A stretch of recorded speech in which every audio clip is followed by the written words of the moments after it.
ઓર સંઘ સંદેશ ન્યૂઝમાં આપનું સ્વાગત છે। છોટાઉદેપુર નગરમાં જન્માષ્ટમી પર્વની ઉત્સાહભેર ઉજવણી કરવામાં આવી। મંદિરોમાં મહાઆરતી સાથે મટકી ફોડના કાર્યક્રમો યોજવામાં આવ્યો। જન્માષ્ટમી એ હિન્દુ ધર્મનો વાર્ષિક ઉત્સવ છે। હિન્દુ કેલેન્ડર મુજબ દરેક માસમાં 2 પખવાડિયામાં વહેંચાયેલો હોય છે। પ્રથમ દિવસ એટલે અજવાળિયા અને બીજા 15 દિવસ એટલે અંધારાના દિવસ શરૂ થાય છે।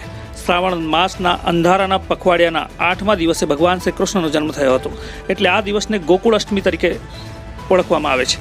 દેશ દુનિયામાં ભગવાન શ્રી કૃષ્ણના જન્મદિનની ધામધૂમથી શ્રદ્ધાભેર ઉજવણી કરવામાં આવે છે અને આ પ્રસંગે ઠેર ઠેર મટકી ફોડના કાર્યક્રમો મોટા પ્રમાણમાં યોજાય છે, જે અંતર્ગત છોટાઉદેપુર નગરના શ્રી રણછોડરાય મંદિર સહિત તમામ મંદિરોમાં દર્શનાર્થે ભાવિક ભક્તો ઉમટી પડ્યા હતા।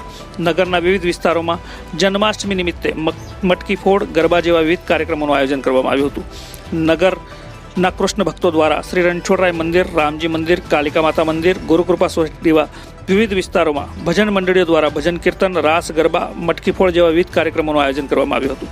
સાંજથી જ ઝરમર વરસાદ વરસતો હોવા છતાં નંદ ઘેર આનંદ ભયો, જય કનૈયા લાલકીના નારા સાથે કૃષ્ણ ભક્તો દ્વારા શ્રદ્ધાભેર ભગવાન શ્રી કૃષ્ણના જન્મની ઉજવણી કરી હતી અને સમગ્ર નગરનું વાતાવરણ ભક્તિમય બની ગયું હતું।